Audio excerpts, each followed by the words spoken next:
Good morning, all. My name is Keziah Bain. I'm a junior nursing major from Atlanta, Georgia, and today I will discuss who the Khmer Rouge were and what the Cambodian killing fields are. The Khmer Rouge. For 4 years, the Khmer Rouge ruled Cambodia. It was responsible for one of the worst mass killings of the 20th century. The brutal regime in power from 1975 to 1979 claimed the lives of up to 2 million people. Under the leader Pol Pot, the Khmer Rouge tried to take Cambodia back to the Middle Ages, forcing millions of people from the cities to work on communal farms in the countryside. This dramatic attempt at social engineering had a terrible cost. Whole families died from execution, starvation, disease, and being overworked. What are the Cambodian killing fields? The Cambodian killing fields are a number of sites in Cambodia where collectively more than 1 million people were killed and buried by the Khmer Rouge regime, which was the Communist Party of Kampuchea. During its rule in the country from 1975 to 1979, immediately after the Cambodian Civil War. The mass killings are widely regarded as part of a broad state-sponsored genocide, the Cambodian genocide. Where it all began. These are the important dates of this tragic event. In March of 1970, military coups removed Prince Norodom from power, marking the start of the Cambodian Civil War. April 17, 1975, the Khmer Rouge end the Civil War and take control of the country by capturing the capital, Phnom Penh, also declared as the Zero Year. January 7, 1979, Vietnam invaded Cambodia and removes Pol Pot from power. September of 1993, Prince Norodom returns to power under a constitutional monarchy. April 15, 1998, Pol Pot dies under house arrest from natural causes. June 6, 2003, the United Nations and Cambodia agree to start trials for the leaders of the Khmer Rouge. August 7, 1914, Nguyen Chen and Khieu Samphan sentenced to life in prison by the United Nations Court. This is a brief summary / timeline of what happened between the years of 1975 and 1980, most of which were talked about in the last slide, but it gives greater detail.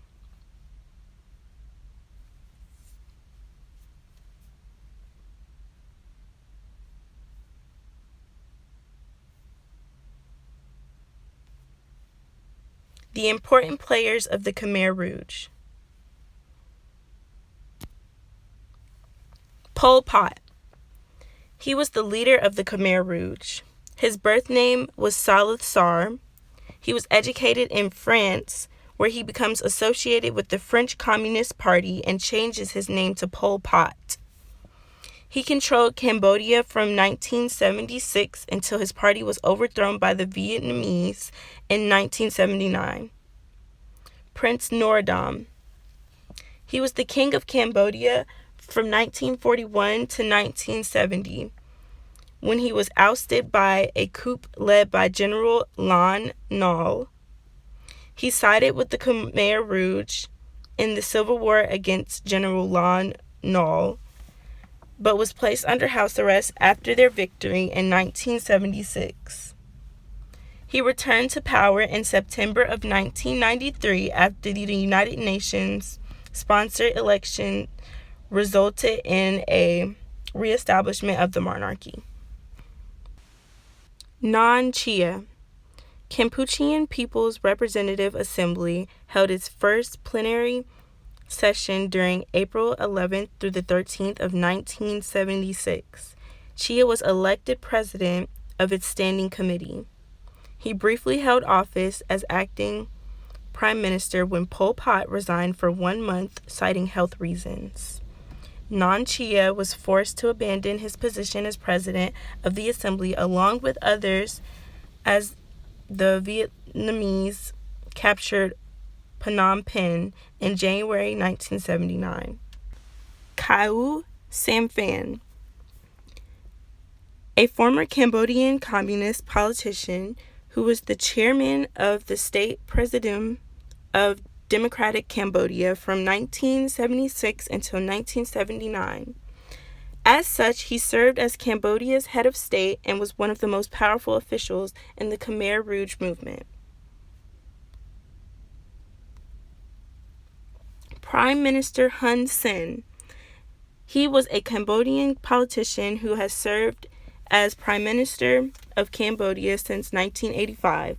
He is currently the world's longest-serving Prime Minister and the longest-serving head of government of Cambodia. He is also one of the longest-serving leaders of the world. Hun Sen and his political party, CPP, which is the Cambodian People's Party, have held near total dominance over the mainstream media for the majority of their rule.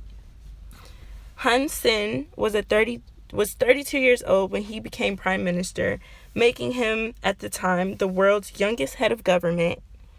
He has been described as a wily operator who destroys his political opponents.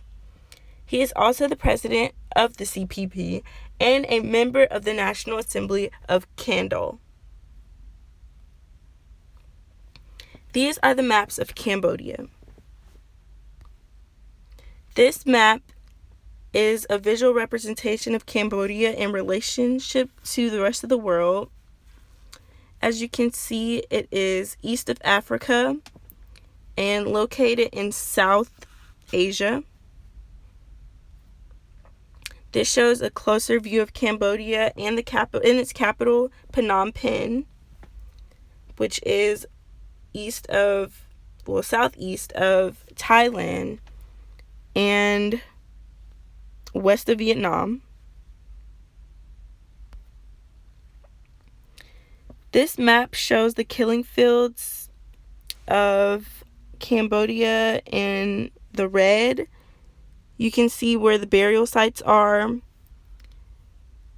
In the yellow, it shows the prisons that they held around Cambodia. And this is just a bigger view of the maps. So all of the red are the burial sites around Cambodia. And the yellow were the prisons.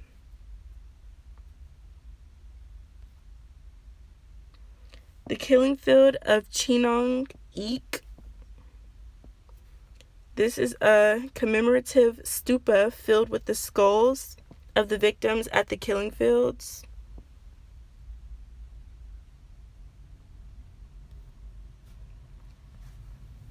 These are some pictures of the mass graves at the killing fields.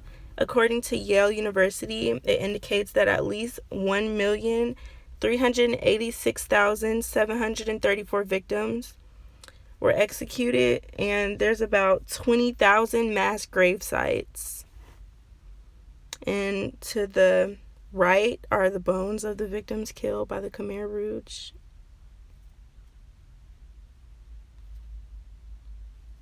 This is an interesting video. I don't think that the link is going to actually show the video, so I'm going to skip that. The outcome. The Khmer Rouge's control came to an end when Vietnam invaded the capital and officially abolished this tragic period on January 7th, 1979. Approximately 1.7 to 2 million people were killed during this genocide. From 1979 to 1990, the Khmer Rouge held its spot in the United Nations General Assembly, which was the only legitimate representative of Cambodia. Museum sites and mass graves are currently located all over Cambodia to this day.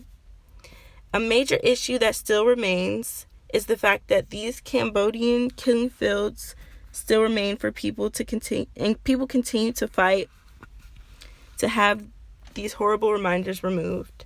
There are burial sites that people can go and visit, and outside of these fields where cattle usually graze, human bones sometimes come unearthed after heavy rains. So when it rains, you can actually see the bones and the human remains of some of the people that were killed during the genocide. The Khmer Rouge still remain support and military assistance from the United States and other Western countries. The Rouge's Prime Minister Hun Sen remained in power since 1985, and Cambodia democracy has never been fully free or open since the takeover.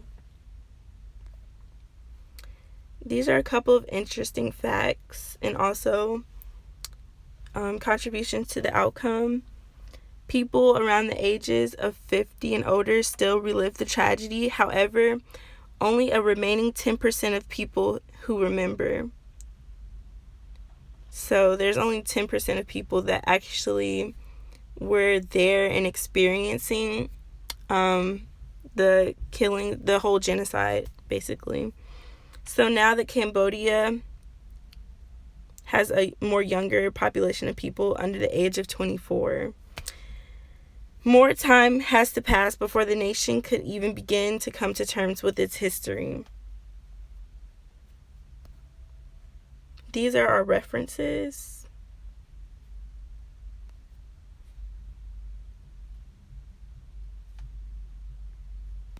And that concludes the presentation.